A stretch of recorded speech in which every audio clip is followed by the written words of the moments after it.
आपने कभी सोचा है कि आखिर क्यों बड़े बड़े इन्वेस्टर्स अपने पोर्टफोलियो का 5 से 10% हिस्सा गोल्ड में इन्वेस्ट करते हैं? या तो वो म्यूचुअल फंड्स के थ्रू गोल्ड में इन्वेस्ट करेंगे या वो ईटीएफ के थ्रू गोल्ड में इन्वेस्ट करेंगे। एंड कुछ ज़्यादा ही स्मार्ट इन्वेस्टर्स ज्वेलरी बनाने वाली कंपनीज में अपना स्टेक रखेंगे। फॉर एग्जांपल टाइटन है या तनिष्क है, तो वो इनमें अपना पैसा इन्वेस्ट करते हैं। सो इस वीडियो में हम जानेंगे कि गोल्ड ईटीएफ क्या होते हैं, ये काम कैसे करते हैं, एंड सबसे ज़रूरी आखिर ऐसा क्या रीज़न है कि बड़े बड़े इन्वेस्टर्स अपने पोर्टफोलियो का 5 से 10% हिस्सा गोल्ड में जरूर इन्वेस्ट करते हैं। So watch this video till the end. सबसे पहले गोल्ड ईटीएफ क्या है? तो गोल्ड ईटीएफ मींस गोल्ड तो आप जानते ही हो, सोना। ETF exchange traded funds. तो गोल्ड का जो फंड है वो एक्सचेंज पर ट्रेड होता है, उसे बोलते हैं गोल्ड ईटीएफ। अब एक्सचेंज क्या है? एक्सचेंज इंडिया में दो ही स्टॉक एक्सचेंज है, एनएसई और बीएसई। तो एनएसई और बीएसई पर कोई गोल्ड का फंड है वो ट्रेड होता है, विच मीन्स हम उसे खरीद सकते हैं, बेच सकते हैं किसी फंड को, तो वो हो जाता है गोल्ड ईटीएफ। एंड एक्सचेंज जैसा इसके नाम से पता चलता है, यहाँ पर अदला बदली होती है, विच मीन्स जब भी आप कोई भी स्टॉक खरीदने जाते हो या आप कोई ईटीएफ खरीदने जाते हो तो आप अपना ऑर्डर लगाते हो। तो वो ऑर्डर आप लगाते हो अपने किसी ना किसी ब्रोकर पर, या तो फुल सर्विस ब्रोकर होगा या वो डिस्काउंट ब्रोकर होगा। डिस्काउंट ब्रोकर होते हैं जिरोदा, एंजल वन, अपस्टॉक या 5 पैसा, ये सारे डिस्काउंट ब्रोकर हैं। एंड जो फुल सर्विस ब्रोकर होते हैं वो है एंजल वन, और आपके जो बैंकिंग होते हैं एचडीएफसी है, आईसीआईसीआई है, कोटक है, एचडीएफसी स्काई, ये सारे हैं फुल सर्विस ब्रोकर। तो जब आप कोई भी स्टॉक खरीदने का ऑर्डर लगाते हो या कोई भी ईटीएफ खरीदने का ऑर्डर लगाते हो तो सबसे पहले जो आपका ऑर्डर जाता है वो जाता है ब्रोकर के पास। अब ब्रोकर आपके ऑर्डर को देता है एक्सचेंज को। अब एक्सचेंज कौन कौन से हैं? National stock exchange and Bombay stock exchange. तो अब ये जब आपका ऑर्डर एक्सचेंज के पास जाता है तो एक्सचेंज पर सेम तरीके से कोई और भी ऑर्डर आता है। फॉर एग्जांपल आपने कोई 10 आपने कोई शेयर सेल करने का ऑर्डर लगाया, लेट्स से एचडीएफसी बैंक का ऑर्डर लगाया 10 शेयर सेल करने का। अब सेम आपकी ही प्राइस पर किसी ने खरीदने का भी ऑर्डर लगाया होगा, तो वो दोनों ब्रोकर ने वो ऑर्डर एक्सचेंज को दिया। अब एक्सचेंज उन ऑर्डर्स को मैच करता है। तो अब आपको बेचने थे तो आपको मिल जाएगा इसका पैसा, एंड इसको मिल जाएंगे आपके शेयर। तो यहाँ पर एक्सचेंज होते हैं, इसलिए इन्हें एक्सचेंज बोलते हैं। तो एक्सचेंज एनएसई बीएसई दो एक्सचेंज हैं, एंड इन दोनों एक्सचेंज पर ये जो गोल्ड ईटीएफ है, मतलब गोल्ड का जो फंड है वो ट्रेड होता है, इसलिए इसे बोलते हैं गोल्ड ईटीएफ। अब ये गोल्ड ईटीएफ गोल्ड की डोमेस्टिक प्राइस को फॉलो करता है। फॉर एग्जाम्पल आपने कोई भी गोल्ड ईटीएफ का 1 यूनिट बाय किया 100 रुपये पे, एंड गोल्ड का प्राइस भी अभी 100 रुपये है। अब गोल्ड का प्राइस अगर 2% बढ़ता है तो आपका जो ईटीएफ का 1 यूनिट था जो 100 रुपये का था, इसकी भी वैल्यू 102 रुपये हो जाएगी। अब ईटीएफ को खरीदने के लिए आपके पास डीमेट अकाउंट होना काफी ज्यादा जरूरी है। बिना डीमेट अकाउंट के आप ईटीएफ में इन्वेस्ट नहीं कर सकते। एंड गोल्ड ईटीएफ की सबसे अच्छी बात यह है कि इसे आप मार्केट टाइम में मार्केट प्राइस पर बाय कर सकते हो, एंड जब आपका मन हो तब आप उसे सेल कर सकते हो। अब ये बात आपको काफी ईजी लग रही होगी कि मार्केट टाइम में मार्केट प्राइस पे बाय करना। देखो, अगर आप गोल्ड में फिजिकल गोल्ड खरीदते, यानी कि आप फिजिकली गोल्ड खरीदने जाते सुनार के पास, ज्वेलर के पास, तो फिर ना आपको बहुत ज़्यादा एक डिस्टेंस कवर करना पड़ता है। ये प्रोसेस थोड़ी सी लेंदी है, आप एंड उसमें प्योरिटी का भी रिस्क है। लेकिन सोच के देखो, आप गोल्ड की प्राइस पे घर बैठे सिर्फ 1 क्लिक में इन्वेस्ट कर सकते हो, एंड रियल टाइम प्राइस पे, विच मीन्स जब भी मार्केट ओपन होता है, हमारा मार्केट 9:15 पे ओपन होता है एंड 3:30 तक ओपन रहता है, तो 9:15 से 3:30 में ये जो गोल्ड ईटीएफ है इसकी प्राइस फ्लक्चुएट होती है। तो इसकी प्राइस फ्लक्चुएट मीन्स ये डोमेस्टिक प्राइस को फॉलो करता है। जैसे जैसे गोल्ड का प्राइस बढ़ेगा ये भी बढ़ेगा, जैसे जैसे घटेगा ये भी घटेगा। तो आप इसे मार्केट टाइम में मार्केट प्राइस पर बाय कर सकते हो, जो प्राइस चल रही है, एंड उसी प्राइस पे जब भी आपका मन हो मार्केट प्राइस पर आप इसे सेल कर सकते हो। तो ये गोल्ड ईटीएफ में इन्वेस्ट करने का एक बहुत बड़ा बेनिफिट है। अब आपके मन में एक सवाल आ रहा होगा कि यार ये गोल्ड ईटीएफ काम कैसे करता है, एंड क्या ये सेफ है या नहीं है, या इसको रेगुलेट कौन करता है, तो ये सब भी जान लेते हैं। तो जब आप गोल्ड ईटीएफ खरीदते हो तो उस गोल्ड ईटीएफ का फंड मैनेजर उतने अमाउंट का गोल्ड खरीद के कस्टोडियन के पास सेफली रख देता है, एंड ये गोल्ड 99.5% प्योरिटी वाला स्टैंडर्ड गोल्ड होता है। अब आपके मन में ये सवाल आ रहा होगा कि कस्टोडियन कौन है? कस्टोडियन कौन होता है? तो कस्टोडियन एक इंडिपेंडेंट इंस्टीट्यूट या एक बैंक हो सकता है, एंड ये म्यूचुअल फंड जो फंड हाउस है उसके बिहाफ पर जो इन्वेस्टर्स का गोल्ड है उसको अपने पास रखता है। इसका काम सिक्योरिटी और सेफ कीपिंग और वेरिफिकेशन करना होता है।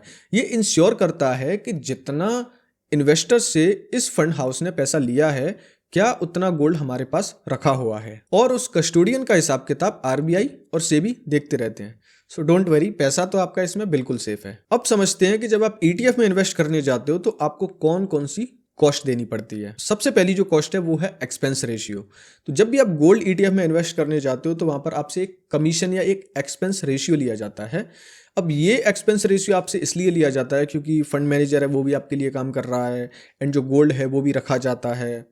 तो इतना सारा जो प्रोसेस होता है, जो पूरा फंड हाउस एक तरीके से जो चलता है, उसके लिए आपसे एक फीस चार्ज की जाती है जिसे बोलते हैं एक्सपेंस रेशियो। एंड ये जितना कम होगा किसी भी ईटीएफ का, उतना आपके लिए बहुत बढ़िया बात है। सेकंड कॉस्ट है ब्रोकरेज। तो जब भी आप किसी ईटीएफ में इन्वेस्ट करने जाओगे तो वहां पर आपको एक ब्रोकरेज देना होता है, एंड ये ब्रोकरेज कभी भी फंड हाउस के पास नहीं जाता। ये ब्रोकरेज जाता है आपके ब्रोकर के पास, जो आपसे ऑर्डर लगाने का पैसा लेता है। अब ये आपके ब्रोकर के ऊपर डिपेंड करता है कि वो पैसा कितना लेता है। कोई ब्रोकर फ्री में भी डिलीवरी ऑफर करते हैं, एंड कुछ ब्रोकर हैं वो आपसे 20 रुपये चार्ज करते हैं पर ऑर्डर। तो ये ब्रोकर के पास आपका जो पैसा जाता है, ये कभी भी फंड हाउस के पास नहीं जाता। तो ये ब्रोकर टू ब्रोकर डिपेंड करता है। अभी जब मैं वीडियो बना रहा हूँ तो सारे ब्रोकर मोस्टली 20 रुपये पर ऑर्डर लेते हैं। सिर्फ अभी जिरोदा ही एक ऐसा ब्रोकर बचा है जो आपको फ्री डिलीवरी ऑफर करता है। तो ब्रोकरेज भी जितना कम हो उतना बढ़िया है, और ना हो फिर तो बहुत ही बढ़िया है। थर्ड कॉस्ट आती है ट्रैकिंग एरर। अब ट्रैकिंग एरर, जैसा इसके नाम से पता चल रहा है, ये एक एरर है, एंड इसके मल्टीपल रीजंस हो सकते हैं। सबसे पहला रीजन है इसमें एक्सपेंस रेशियो। तो एक्सपेंस रेशियो भी यहाँ पे आ जाता है। सेकंड रीजन है क्योंकि इनका जो पूरा फंड है, तो लोग बार बार ईटीएफ खरीदते हैं, बार बार बेचते हैं। तो जो पूरा फंड है इसका कुछ पार्ट इन्हें कैश में रखना पड़ता है। तो जो कैश में जो रखा हुआ है, इस पर वो कोई भी रिटर्न नहीं कमा रहे होते हैं, तो इसकी वजह से भी उसमें एक ट्रैकिंग एरर आता है। एंड तीसरा रीजन ये है कि क्योंकि इन्वेस्टर्स बार बार गोल्ड ईटीएफ खरीदते हैं, बेचते हैं, तो अब जो इनका, जो अभी मैंने बताया आपको, जो इनका कैश में रखा होता है, तो कभी कभी वो भी कम पड़ता है, तो इनको भी गोल्ड खरीदना पड़ता है, बेचना पड़ता है। तो क्योंकि ये भी खरीदते बेचते हैं, इसकी वजह से गोल्ड की प्राइस को ट्रैक करने में एक एरर आ जाता है। तो जब भी आप अपने लिए गोल्ड ईटीएफ चूज करो तो ट्रैकिंग एरर जितना कम हो उतना आपके लिए बहुत बढ़िया बात है। अब गोल्ड ईटीएफ के कुछ प्रोज और कॉन्स जान लेते हैं। सबसे पहला फायदा इसका ये है कि इसमें आपको कोई भी स्टोरेज नहीं देना। अगर आप घर पर रखते हो तो वहां पर आपको कोई स्टोरेज, मतलब एक तरीके से सिक्योरिटी वाला स्टोरेज आपको देना पड़ता है, लेकिन गोल्ड ईटीएफ में स्टोरेज का कोई प्रॉब्लम ही नहीं है। यहाँ पे तो एक तरीके से डिजिटली आपके में यूनिट्स हैं। आप गोल्ड फिजिकली तो आपके पास गोल्ड है ही नहीं, वो तो कस्टोडियन के पास रखा हुआ है। सेकंड बेनिफिट है हाई लिक्विडिटी। अब अगर आप फिजिकल गोल्ड खरीदते हो तो उसको आप बाहर सुनार पे बेचने जाओगे तो सुनार उसको थोड़े से कम दाम लगाएगा, एंड आपको आसानी से उसका ना बायर नहीं मिलेगा। लेकिन जब आप ईटीएफ के थ्रू गोल्ड में इन्वेस्ट करते हो तो आप बस आवाज़ लगाओ कि मुझे सेल करना है, एंड आप आराम से उसे सेल कर सकते हो। मतलब आपको आवाज़ नहीं लगानी है, आपको बस ऑर्डर लगाना है, वो सेल हो जाएगा। तीसरा बेनिफिट है, अगर आप फिजिकल गोल्ड खरीदने जाते तो वहां पर आपको कम से कम 10 से 20,000 या 50,000 रुपए इन्वेस्ट करने पड़ते, लेकिन यहाँ पर आप 100 से 200 रुपए में भी गोल्ड ईटीएफ का एक यूनिट खरीद सकते हो।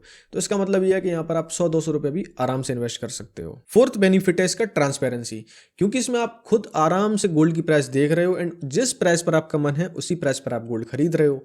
तो इसमें बीच का ना कोई भी रट्टा ही नहीं है, किसी के भाव लगाने का या सुनने का कोई भी रट्टा नहीं है। आप सीधा खुद गोल्ड की प्राइस को देख रहे हो, एंड उसी प्राइस पर आप बाय कर रहे हो। एंड पांचवा फायदा यह है कि आप घर बैठे ही अपने पोर्टफोलियो को डाइवर्सिफाई कर सकते हो थोड़ी सी कॉस्ट देके। अब फायदे तो काफी बता दिए, अब थोड़े से नुकसान भी जान लेते हैं। सबसे पहला, इसमें आप बिना डीमैट अकाउंट के इन्वेस्ट नहीं कर सकते हो। तो डीमैट अकाउंट खोलना वैसे तो काफी इजी है, कोई भी खोल सकता है, लेकिन कहीं ना कहीं ये एक इसमें प्रॉब्लम तो है कि आपको डीमैट अकाउंट इसके लिए चाहिए ही चाहिए। इसके बिना आप गोल्ड ईटीएफ में इन्वेस्ट नहीं कर सकते। सेकंड प्रॉब्लम है एक्सपेंस रेशियो।